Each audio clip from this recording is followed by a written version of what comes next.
Hello everybody, this is my first video in a long time, but I felt this was an important one. This has to do with a decision that came down in the Georgia Supreme Court just recently. It's a case called Awad v. the State. That's A-W-A-D v. the State. The number is S as in Sam 21, G as in Golf 0370. What I want to first talk about is what they say here on the first page is this court has held that the right against compelled self-incrimination protected by Article 1, Section 1, Paragraph 16 of the Georgia State Constitution of 1983 prohibits the state from admitting into evidence both the results of a compelled state-administered breath test and a defendant's refusal to submit to a state-administered breath test. And they have a case here, one of their cases, Olivec v. the State, and they have another one, Elliott v. the State, which are two good cases which I encourage you to read. So what they're saying right there is that even if you take a breathalyzer test, the state cannot use it against you in court. And if you refuse to take one, the state cannot use that against you in court. So the state is pretty much handcuffed in what they can do. Now, the reason I want to talk about this case, Awad v. the State, because what they talk about in this case is about blood and urine and how they can't use that against you in court for refusing to submit to it. So when a police officer, now I'm no lawyer, all I'm doing is reading a Supreme Court opinion that came down in the Georgia Supreme Court, but what the Supreme Court is saying in this case is that you can refuse a blood and urine test and they still can't use it against you in court. Now I want to read some of this. It says, in the wake of this precedent, we granted certiorari to determine whether the scope of paragraph 16 extends to another test sometimes administered in driving under the influence cases, namely a chemical test of urine. Under the reasoning of Olivec and Elliott, we hold that the right against compelled self-incrimination protected by paragraph 16 prohibits the state from admitting into evidence a defendant's refusal to urinate into a collection container as directed by the state for purposes of providing a urine sample for chemical testing.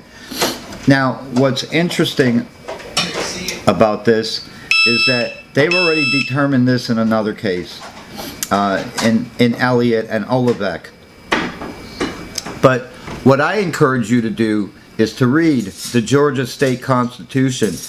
It is an awesome read, and I encourage everybody, especially if you live in Georgia, to read it, know it, understand it, because it's very important.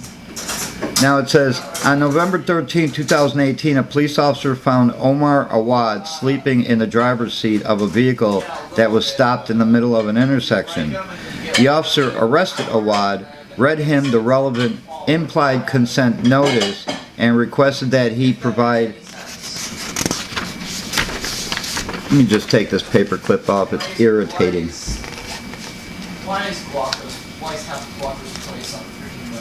Provide a urine sample in a collection container for chemical testing. Awad refused. Now, this is interesting. The implied consent law, okay?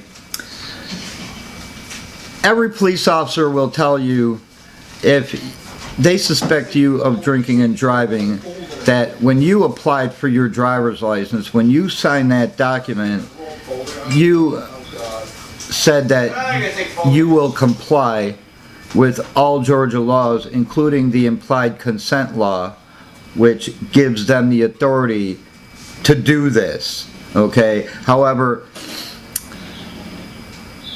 a driver's license is a contract, just like any other contract. Both parties have to know what's in the document before you sign it. Now, if they don't tell you what's in the document, it's not a legal document.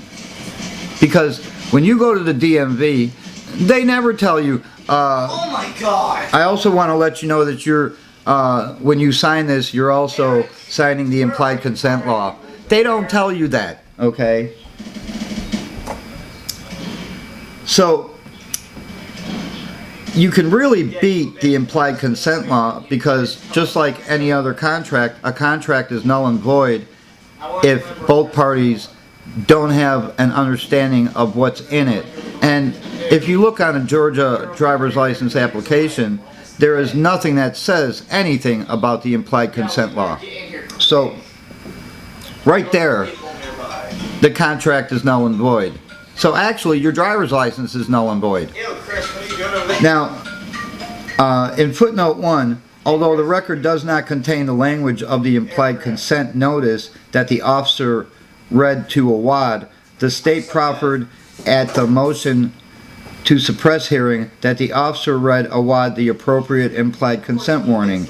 At the time of Awad's arrest, the implied consent notice statute required an officer to read the following language to a person like Awad who was over the age of 21. Georgia law requires you to submit to state-administered chemical tests of your blood, breath, urine, or other bodily substances for the purpose of determining if you are under the influence of alcohol or drugs. If you refuse this testing, your driver's license or privilege to drive, instead of just sitting there healing. You're privileged to drive. That's an interesting point too, which I'll get to a little bit later on in this video. To drive on the highways of the state will be suspended for a minimum period of 1 year.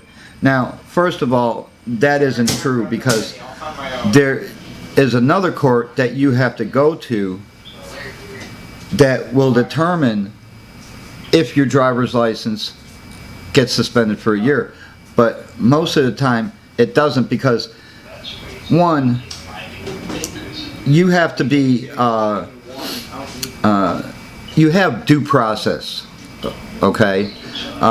They can't take away your driver's license or even suspend your driver's license without due process. And where do you get due process? In a court of law. Now, if you're arrested for drunk driving and you refuse these tests, they still can't suspend your license because you haven't been convicted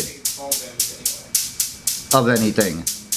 So you still have your due process rights. Your refusal to submit to the required testing may be offered into evidence against you at trial. Now, see, the Georgia Supreme Court just took that right out of the implied consent law. I mean, it's literally gone. Now, every cop will still read this to you the way it says. And they will, in fear, understand this now, they will, in fear, tell you that you have to take a blood or urine test. That is what they will still tell you even after this case, okay?